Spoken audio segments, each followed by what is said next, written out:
Russian নাগরিক Elena বাস দলবল নিয়ে ছুটে এসেছেন নীলফামারীর সোনারায় গ্রামে। এই গ্রামে জুলফিকার রহমান বাবলার মুক্তা চাষের খবর পেয়ে এসেছেন মুক্তা কিনতে। জানান বাংলাদেশি মুক্তার একটা ভালো বাজার হতে পারে রাশিয়া।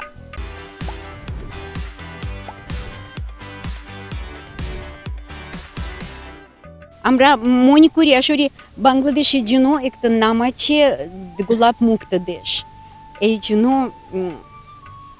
আমি মনে করি যদি একটা ভালো মার্কেটিং করলে বাংলাদেশ রাশিয়ার সাথে ভালো ব্যবসা করতে পারবে।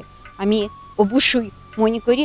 আর অবশ্যই বাবলা ভাই যা এখন কাজ করতেছে, যা প্রজেক্ট শুরু করছে, অবশ্যই এটা ভালো ভালো ফিউচার থাকার কথা।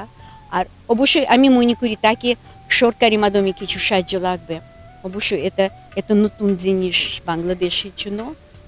2016 সালে বিএফআরআইতে প্রশিক্ষণ নিয়ে দেশে প্রথমবারের মতো পুকুরে মুক্তা চাষ করে সাফল্য দেখেছেন জুলফিকার রহমান বাবলা। তাকে দেখে অনুপ্রাণিত হয়ে মুক্তা চাষ করে স্বাবলম্বী হয়েছেন আরও 25 থেকে 30 জন। প্রতি বছর প্রায় কোটি টাকার মুক্তা উৎপাদন করছেন তারা।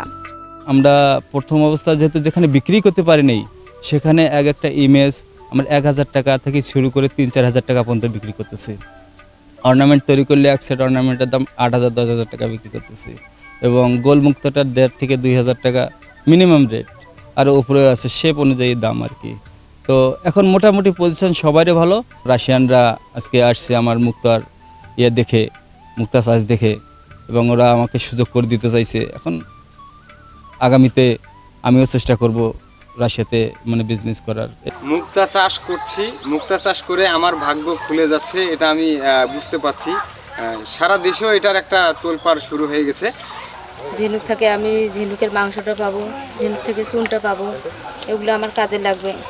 মানুষ আসে, নতুন ট্রেনিং প্রাপ্তগুলো আসে আমাকে বলে যে আমাদের ঝিনুক ভালো আছে কিনা, পানিটা পরিষ্কার আছে কিনা।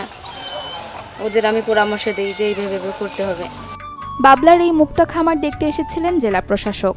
এই খাতের বিপুল সম্ভাবনা দেখে মুক্তা চাষীদের সকল সুবিধা প্রদানের আশ্বাস দেন তিনি। আমি আমার জেলা প্রশাসন থেকে যে সহায়তা লাগে, আমি আমাদের মৎস্য কর্মকর্তা সহ অন্য যারা আছে তাদের সাথে কথা বলবো।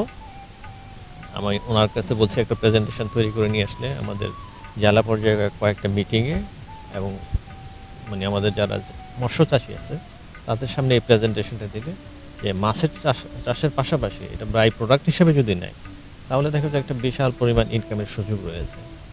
নীলফামারীতে এই মুহূর্তে 2 ধরনের মুক্তা চাষ হচ্ছে। ঝিনুকের পেটে মুক্তা তৈরি হতে সময় লাগে প্রায় 18 মাস। Desk report, channel 24।